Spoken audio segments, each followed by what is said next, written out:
Thanks so much, Sarah. I appreciate the introduction. And it's true, I've never spoken in a brewery. I've never had a backdrop of beer cans. Wow, that I can remember, at least since college. So, appreciate everybody coming tonight. I'm going to talk kind of a big picture talk. I'm a big picture guy. I tend to think about how things are working at a global or national scale. So I've got a fair bit of data. I'm an engineer by training. I tend to look at a lot of numbers and analysis.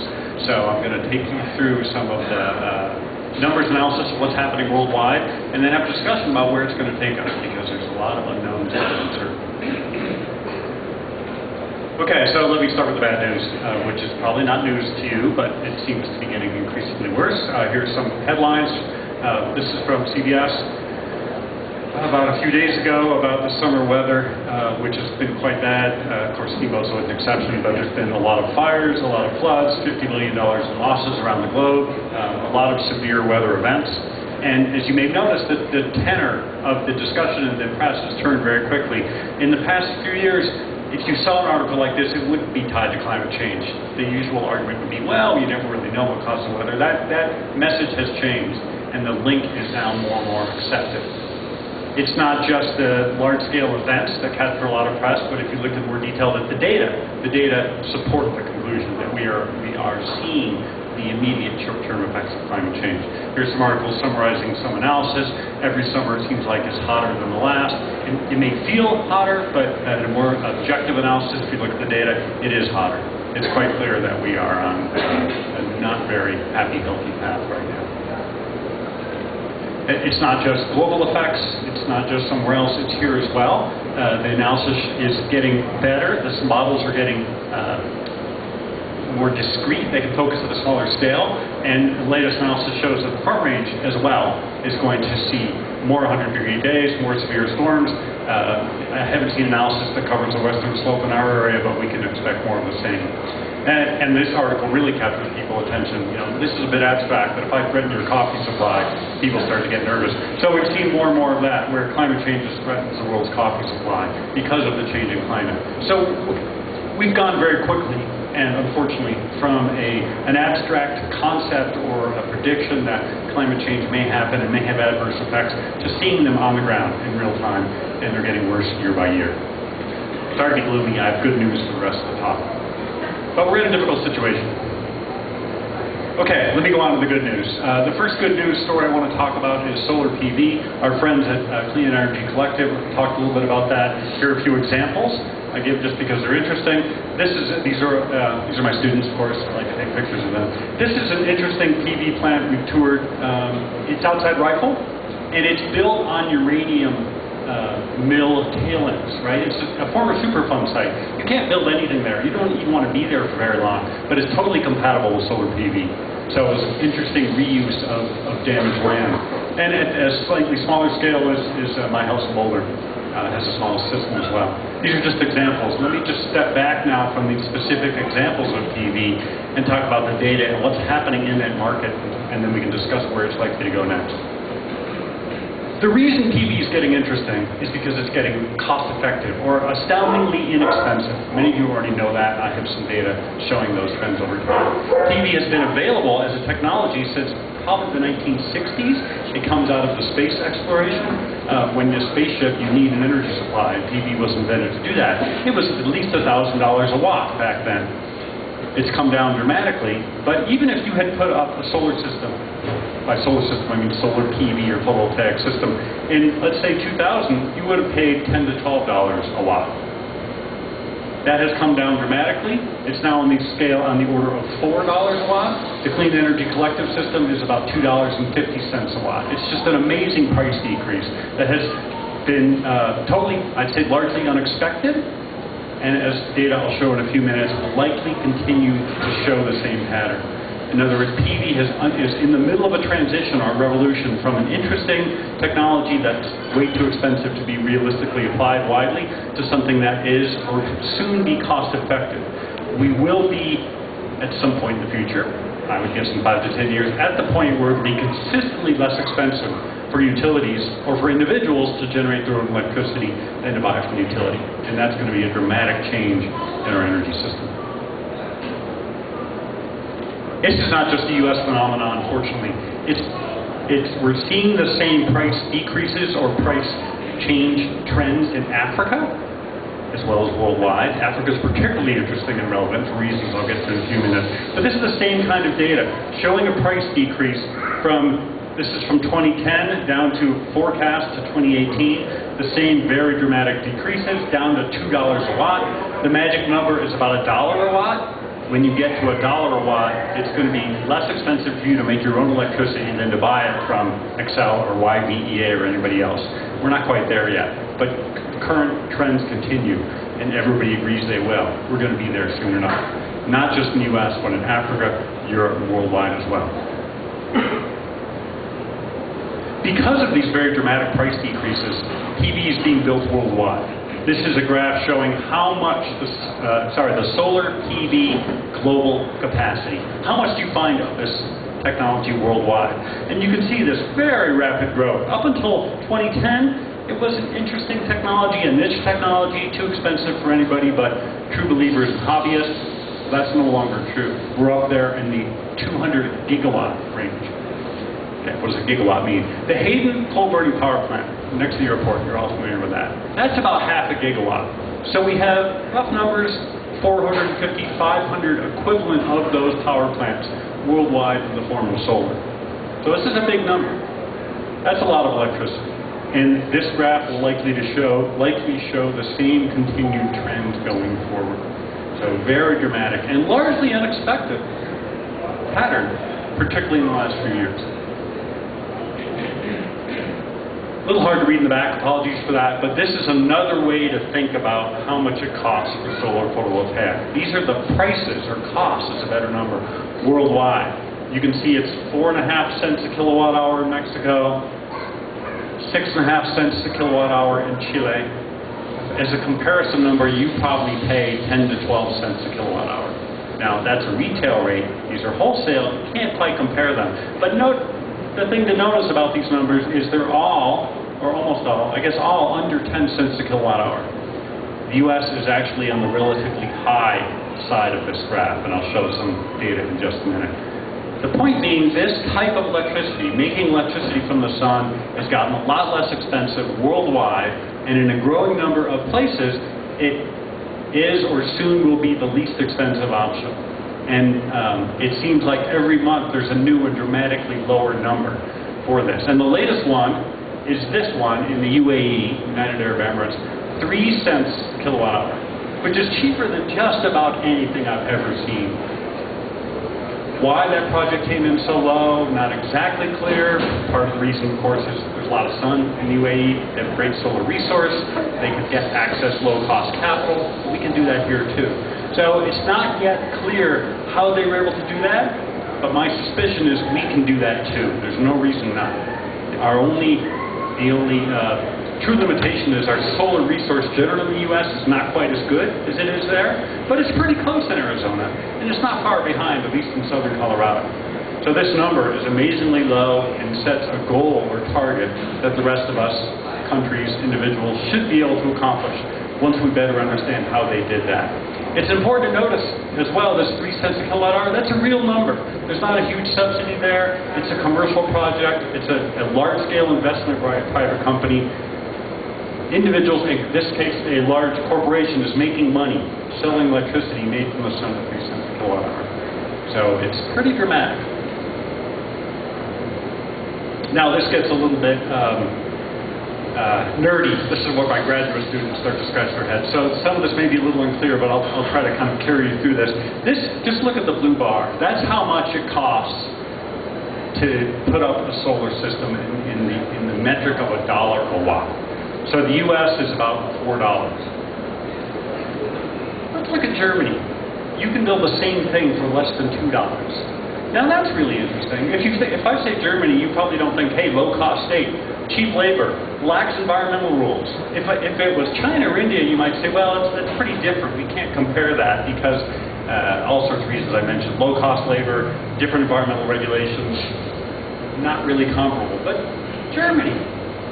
And this leads the point, or relates to the point I was just making that, hey, if Germany can do it for less than half the price that we can do it here, there's something going on that we need to better understand. Does that make sense? In other words, you might say, okay, $4 a watt, that's what it costs in the US. Hey, Germany can do it for less than half of that. We need to better understand how Germany is doing it and doing it that way as well. And it also says, hey, our $4 a watt, we can do a lot better. The potential is to drive costs down considerably.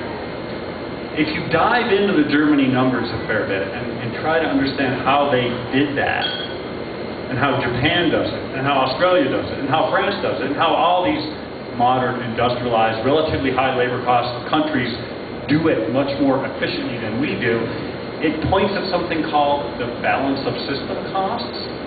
So if you do a project, you've got to buy wires, you've got to buy modules, you've got to buy the mounting rack, all the hardware that goes into building a solar system, those costs are pretty much the same across countries.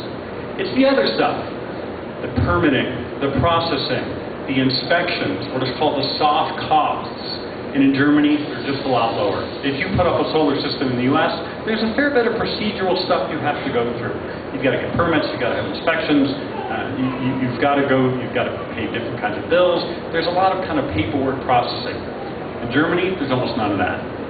So it really points to an opportunity for the US to do much better, to drive prices down another 50% at least, because Germany's able to do it. There's no reason we can't do that as well. So the overall point is photovoltaics are getting inexpensive, and there's clearly a lot of additional room to keep those prices driving down even further. Finally on PV forecasts. You might think that we've boiled the kind of inefficiencies out of the solar PV process, that we've got prices down as low as we can get, and from here on in we're just going to have to make do with the prices we're seeing. That's not the story. Pretty much universal agreement is that prices are going to continue to go down. We're right here now. About a little under $2 a watt. This is a national average number. The forecasts are down under $1 a watt by about 2022, 2023. And if this was a forecast by an environmental group, you might say, well, we'd like to see that, but it may not happen. That's not what this is. These are industry forecasts. These are investor forecasts. This is mainstream thinking, right? So it has a different kind of, I guess, validity or way to interpret this. This is not what someone would like to see. This is what everybody expects to see. And these are people who are spending tens of billions of dollars on this technology, not because it's the right thing to do, not because it's good for the environment, because it's profitable. So this is quite significant in that sense. All right, more good news? I think I'll prefer that to more bad news. Okay, let me talk a little bit about wind, which is a similar story but with some interesting nuances different than solar. We've seen dramatic increases in the amount of wind power. These are US data. The numbers are much higher than they are for solar PV because solar got mature or got there earlier than solar did. But the red line shows installations of wind power in the US by year. And by 2015, we were up here in the 15 gigawatts. Cumulative capacity, 70 gigawatts in the US only. Rough numbers, 140 Hayden coal-burning power plants equivalent of wind power in the US. Wind is not a niche market. It's not an obscure technology. Wind is a significant, serious, cost-effective, competitive source of electricity in the US and worldwide as well. Some of you may already know that, but if you didn't, you heard it here. Wind competes very well with just about everything else. I'll show data on that in just a minute. Because of wind's cost-effectiveness, because of wind becoming a mature technology that's reliable and profitable for companies like Vestas and Siemens and Mitsubishi and others, global installations of wind power have showed a similar path to solar PV, but the number is about double. So this is 433 gigawatts, rough numbers, 850 Hayden equivalent coal-burning power plants in the form of wind worldwide.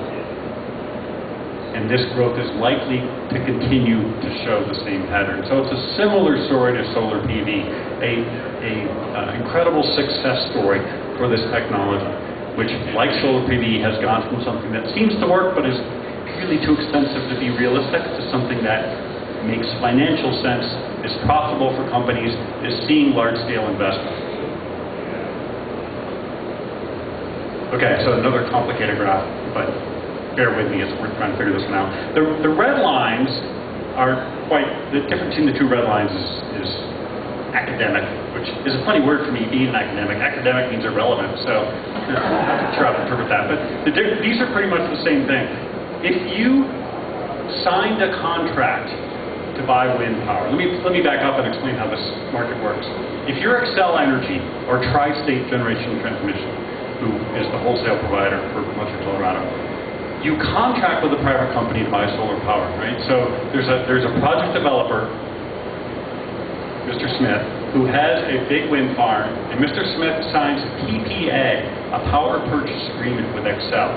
And Xcel agrees to buy that electricity for probably a 20-year period. That's how this business works. So these are the PPA prices for contracts signed, I believe, in 2014 to 2016. So this is what Xcel is going to be paying for wind. This is what utilities pay for wind. This is not a forecast. This is a contract. Make sense?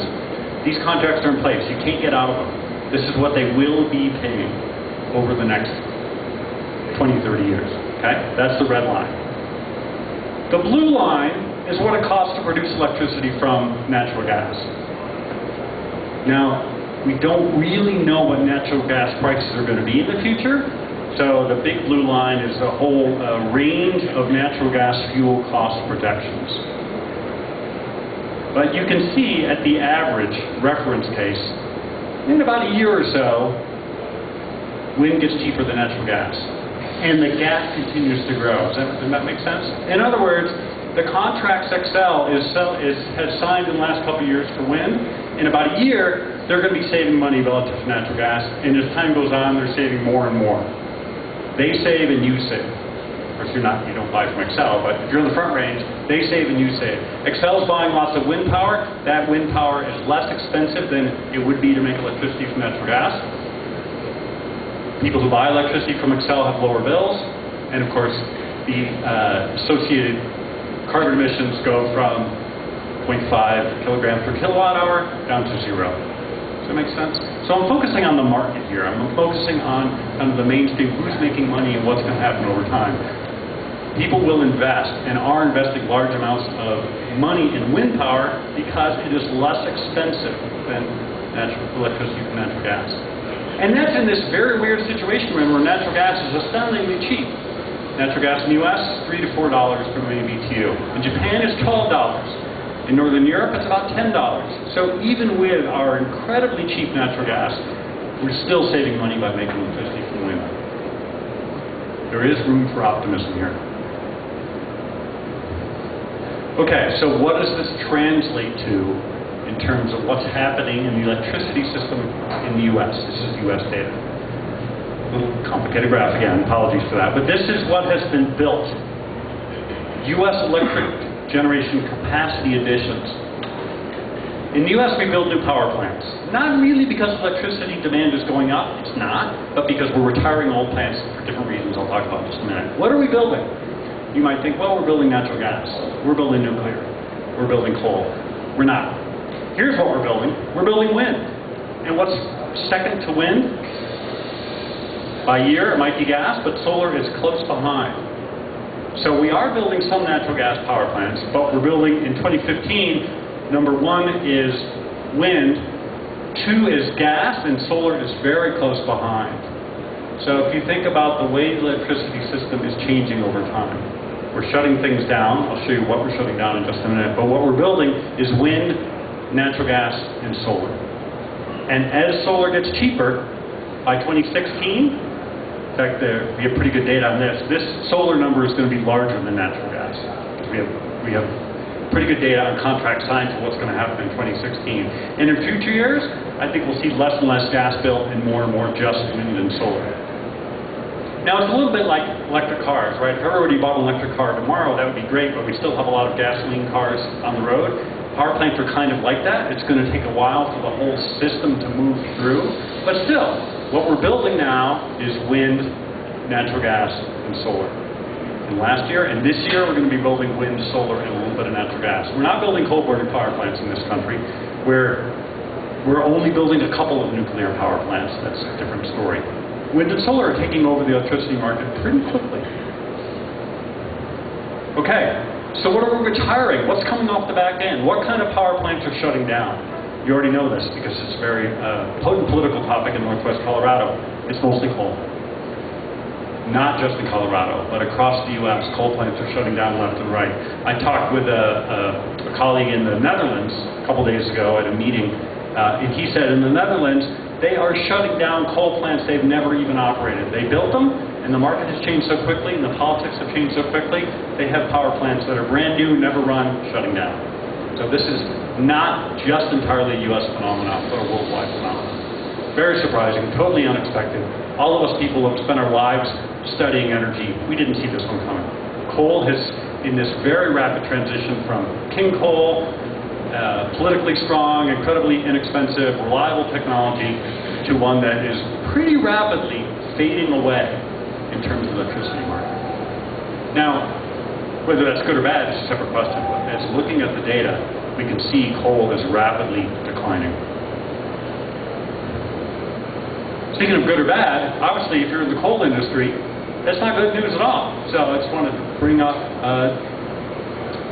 talk about this energy revolution in the sense there are winners and losers, right? So there was the French Revolution. How did Louis XVI fare in that? Everybody remember? Marie Antoinette, good for her, not so good? Yeah, so, okay, so you can see the analogy here. They both lost their heads to guillotine. Coal mining employment is dropping very dramatically as coal's role in U.S. electricity declines at just an astounding rate. This is the Craig Station coal-burning power plant. We were a little early for our tour, and my students were all playing Frisbee in the front lawn. As you may have read, Unit 1, which I believe is this one, is going to shut down before it kind of wears out, I believe 2021, through an agreement related to air quality. Here's my students at the Trapper Mine, which serves Craig Station Power Plant. They've got a lot of really cool machines, including this huge digger. Well, this is not going to be good for the folks employed at Trapper Mine. Craig's two largest employers, as you probably know, are the power plant and mine. Both those are suffering and will continue to have a very difficult time. So, right or wrong, difficult question, but revolutions have winners and revolutions have losers. And the coal industry is really suffering right now. And that's, as you are aware of, in northwest Colorado. So, back up a little bit, step away from the details of wind and solar.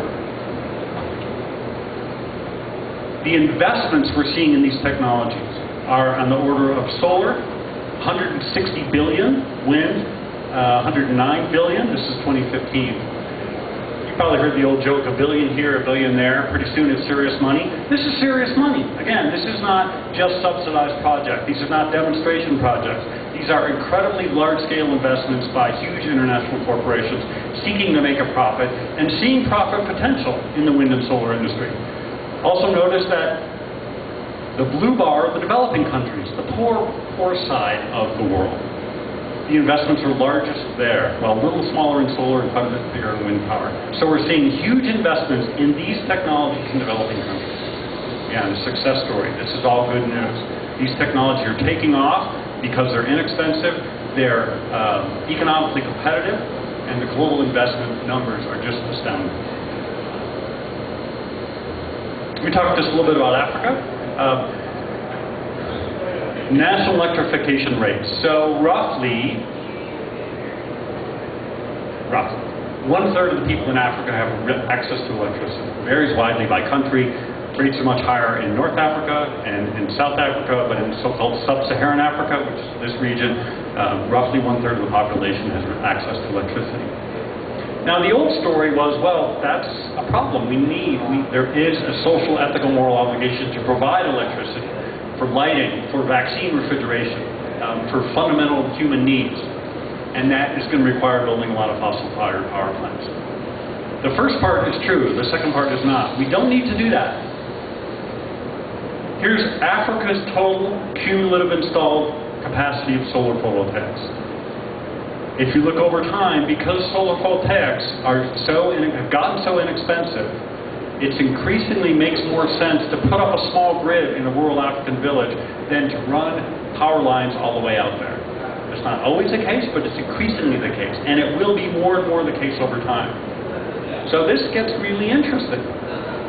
In Africa, if you've traveled there, everybody has cell phones. The concept is leapfrogging, right? They didn't have to build the hardwired telephone system that we built in this country. Ours is going away pretty quickly because people aren't using it. It may limp along because of internet and other data communication needs. It may not.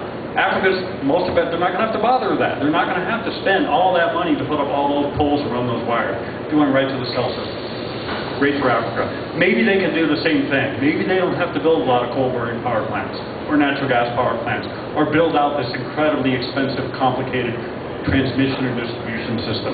Maybe they can go directly to small-scale systems, microgrids, rooftop systems, other types of systems. It's not clear yet, but in my field, there's a lot of discussion now. Is the grid inevitable? Maybe there's a better way, and I think there is. So Africa, again, is seeing large increases in solar photovoltaics. It is increasingly looking like we can provide people with electricity without fossil fuels. By going directly to solar PV, it's less expensive, it has much shorter lead times, it's just a better technology all around, and there aren't any carbon emissions. Okay, let me step back a little bit, talk about the big picture, and then open it up and throw 3 questions in here. If you step back and look at energy consumption in the U.S., it changes. First we had wood, then people found coal and found out you could burn coal. Coal is a much higher density fuel, right? You could spend a lot of time and effort cutting down wood to burn for space and water heating, but a chunk of coal will burn a lot longer. So people switched to coal. It wasn't really running out of wood. It was getting a bit scarce in the East Coast as forests got cut down. They found something better. Then petroleum. That was found, that was invented, it was always there. But this was in Pennsylvania. There was some petroleum found and people didn't know what to do with it. And they found, hey, this is a great fuel. This is a great fuel for transportation. Petroleum picked up. Natural gas. Wow, you can move it by pipeline. You don't have to shovel coal all the time, which is kind of tedious if you've ever done it. You can run a pipeline right in and you never have to do any work. As these fuels people came aware of and the technologies came in for people to use them, they, in some cases, replaced the other ones because they worked better. Sometimes they were cheaper, sometimes they were more convenient. All sorts of reasons explain these transitions. Nuclear. Oh, that was too cheap to meter. That was going to take over the energy system. That didn't happen. Some of you know that story, but nuclear has flattened out. Look at this funny little one. Other renewables. How long is that going to take to dominate this? I don't know, but I don't think it's going to take that long. And look what's happening with coal. It's on its rapid way down.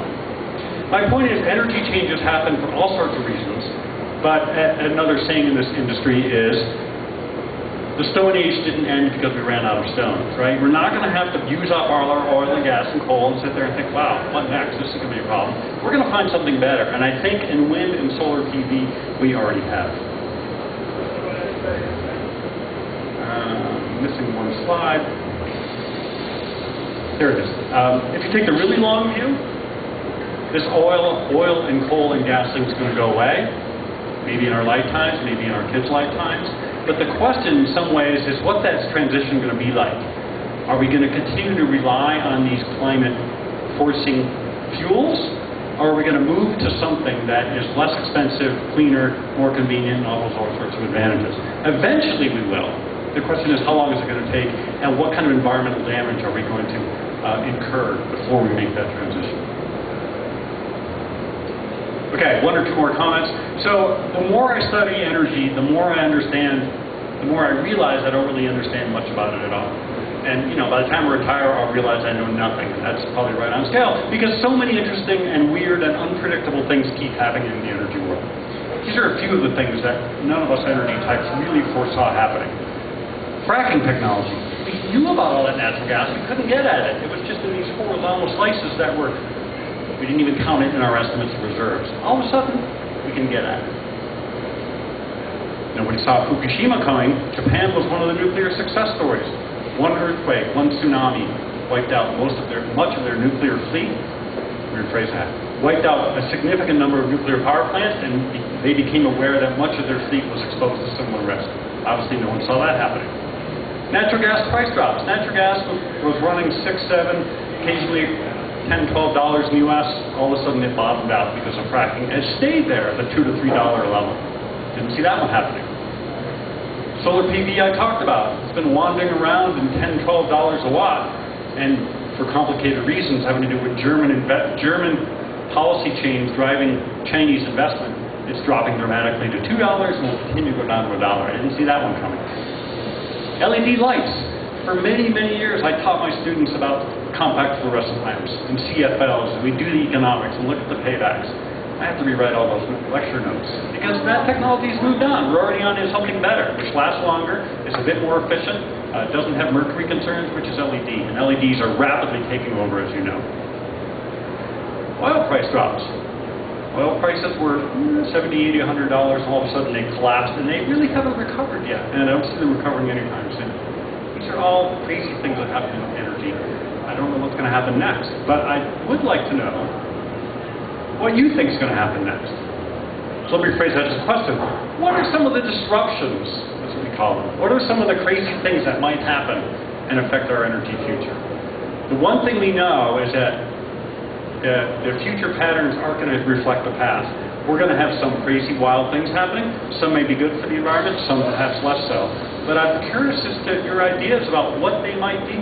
What do you see happening in the energy world? We got to have storage. We got to do some advances in storage. Advances in storage. So one of the issues with wind and solar is the output is variable. What do you do when at night? What do you do when the wind doesn't blow? People want reliable electricity. Well, when to solve that problem is storage. Storage technologies are getting better, but they haven't seen this dramatic price decreases we saw for the other technologies. We will see that. The question is when. Improvements in efficiency, insulation. Improvements in efficiency. I think efficiency is important. Yeah, I've been talking about what's called the supply side. How do we make electricity? But LEDs are an example of how we can use a lot less, and those technologies will continue to move forward. So it's not as U.S. electricity consumption is flat, but it could go down considerably if we're more efficient in how we use electricity. Electric vehicles. Electric vehicles, yes. If we make electricity from wind and solar, they can replace oil by going through electric vehicles. And as you've probably heard a lot about Tesla and their dramatic sales, it's still a trivial % of the global market, but if you follow those trends, pretty soon it becomes significant. Energy for aircraft. Always have to be petroleum. Not going to put a battery in there. I don't think. Yeah, aircraft is a tough one, right? You're not going to have electric, well, I don't see electric planes, but there's a lot of movement in biofuels for jet engines, which are totally compatible, as you know. Kerosene is basically a fuel very close to diesel. Bit of a simplification. So jet aircraft can run on biodiesel, and there's a lot of effort looking at that. Sorry? Politics. Yeah, which way is that going to go? What do you think might happen?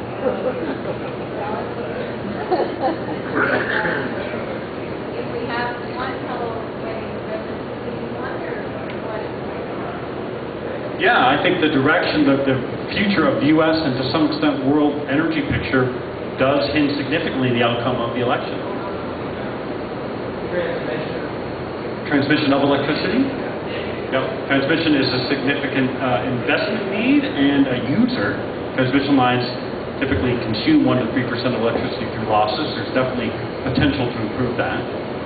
But also where you have solar, PV, and wind blowing, it's not always in the same place. If you could produce in these windy places and pipeline areas and transmit it in a more efficient way. Yeah, for example, North Dakota has more than enough wind potential to power the entire country, but we can't get it from North Dakota to Florida. If we could be much more reliant on wind. So building more transmission would solve some of the limitations of wind and solar. So a big highway program, what's the order of magnitude of that investment?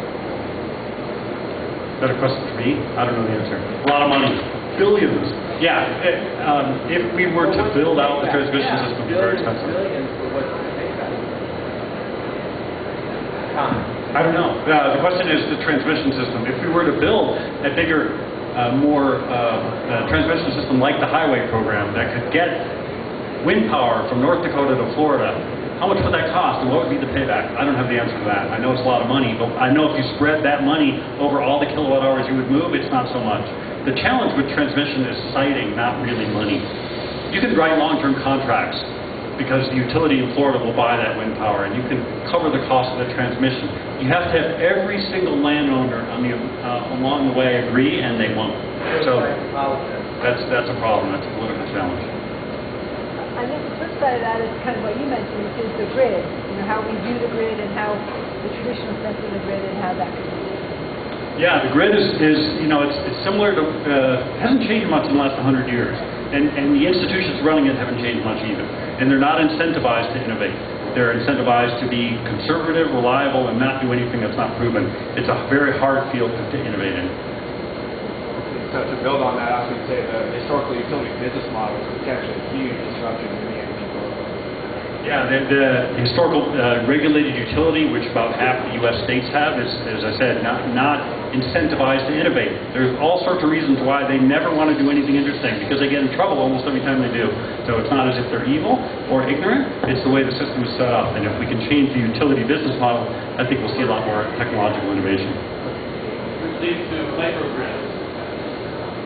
Microgrids, instead of having an integrated system where everybody's tied to everybody else, maybe you don't need to do that. Maybe you could have a regional grid with loose ties to other system driven by distributed photovoltaics and small-scale wind. That is technically doable. Pros and cons, I don't think people really know yet, but it's a really interesting concept. So do you feel like there's a lag between the technology that's creating the energy versus the storage? Storage, yes. Yeah, storage is behind the other technologies. Our generation technologies, particularly wind and solar PV, are, as I showed you, mature, increasingly cost-effective. It's not the case for storage. Someone needs to invent the great new battery of the future. So, one of you want to take that one on? I'll invest in your company. Battery technology is moving forward, driven by the automotive market, largely by automotive, also by your laptop computer. Lithium-ion batteries are getting less expensive, more efficient, longer lasting, but they're still not at the point where it makes sense for large-scale application in the grid. Now that time is coming, but we're not there yet. And maybe another technology besides lithium-ion might play that role. I think it's too soon to say.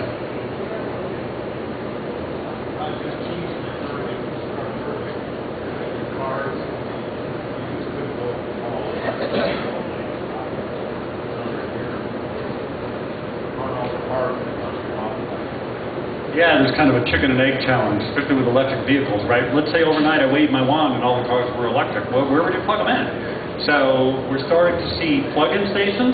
I saw one a couple days ago in Kremlin. When I say technological innovation, I'm guessing the word Kremlin doesn't come to mind. But you know, you see electric vehicle charging station in Kremlin because I mean, there's a reason why it's there, but you're starting to see this kind of innovation and interesting things pop up all over. So we're seeing electric vehicles, charging stations in unexpected locations. It's just going to take some time. Any other comments or disagreements or forecasts? I hear stories about the power plants being built in China, coal-fired.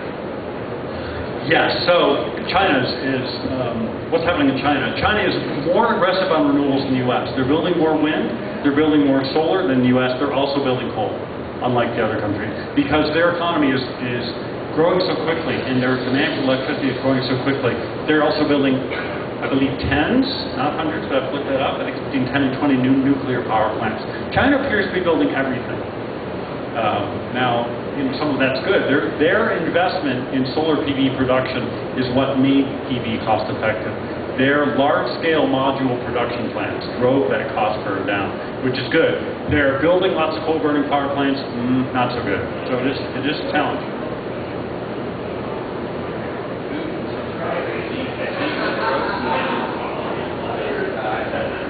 Yeah, food consumption rates and need for proteins for feeding people, both in the U.S. and domestically, and there can be conflicts, for example, between corn-based ethanol and food production.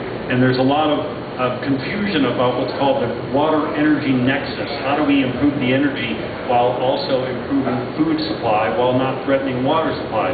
That's a really hard one. I don't know the answer to that. I'm confident people smarter than me will figure it out, but you have to keep in mind energy is important, so is water is important, food's important as well. So anytime you make a change in one of those systems, the other ones are affected. Now, some of those changes are clearly good, right? If fossil burning power plants, steam-based, use a fair bit of water, both for cooling and a little bit for consumption. Wind and solar use essentially zero water. Now, the food story gets a little bit more complicated. So that definitely has to keep the changes in the energy system need to be understood in the context of what they mean for water and food, and that's often not clear. But to give humans affordable power and affordable clean water, they accomplish great things. Yep, you give people affordable power. There's amazing things you can do with that, and that's particularly true in Africa when rural areas get electricity.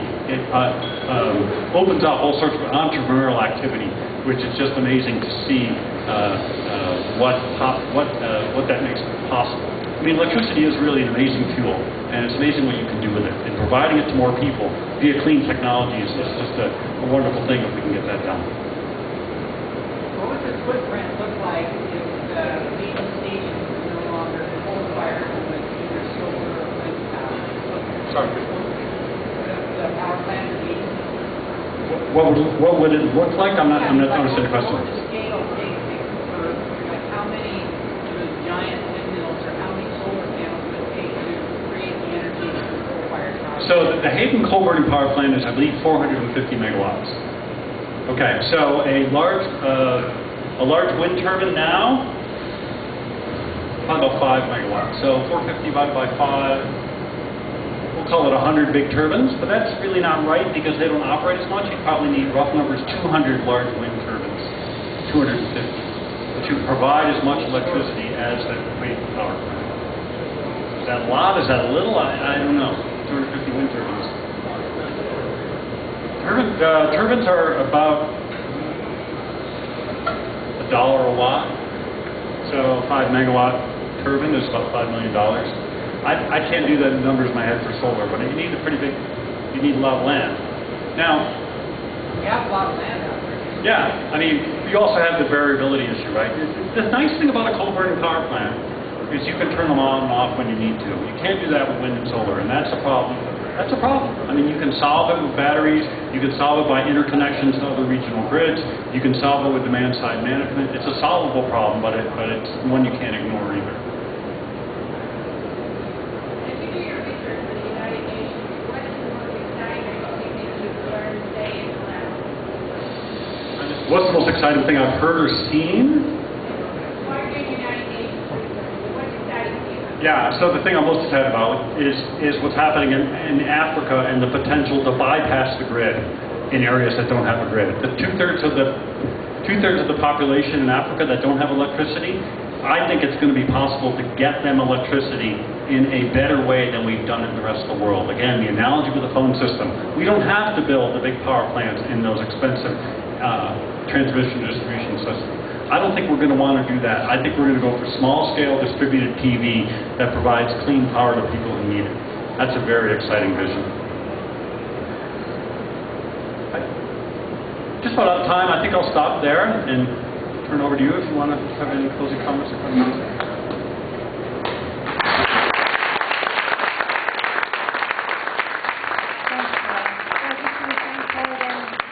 Paul will be around for at least 10 minutes.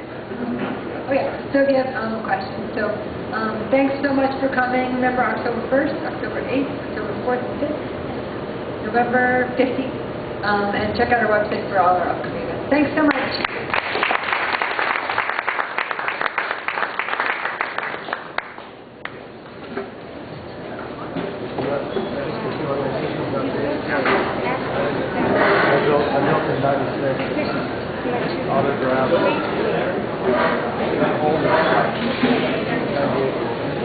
Oh yeah.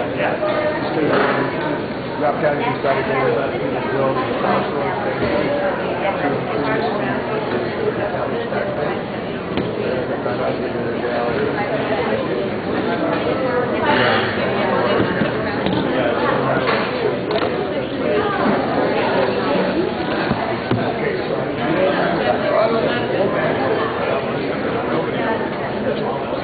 Oh, no, well, it's still hard to do that. I mean, yeah, it looks out like that. What a common man's problem.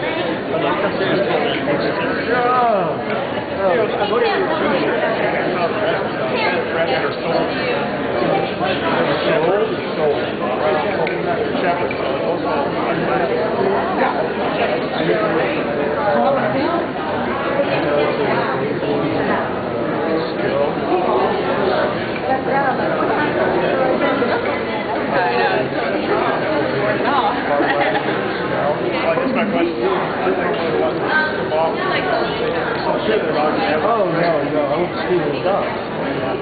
That is they're controlled now. They deal with the level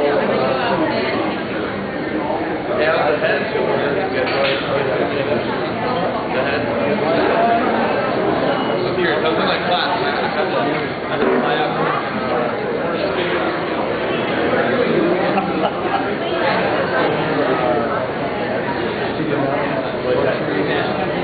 more opportunity. Where was that? Hey, Fred.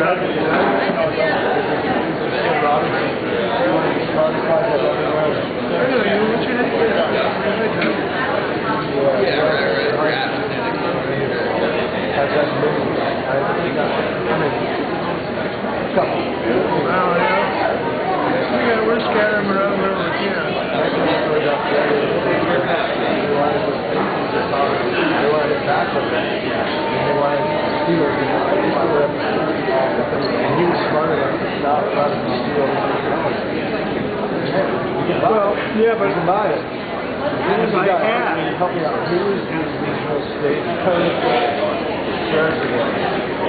Way that totally he developed smart guy too developed some kind of exactly like these something in a satellite. Cool? But it's sold out. Hey, what was you talking about? My first part of the whip? Really? How much about the radio station? Way back when, he also helped, Marty's house. He helped put in TVs in Marty's house.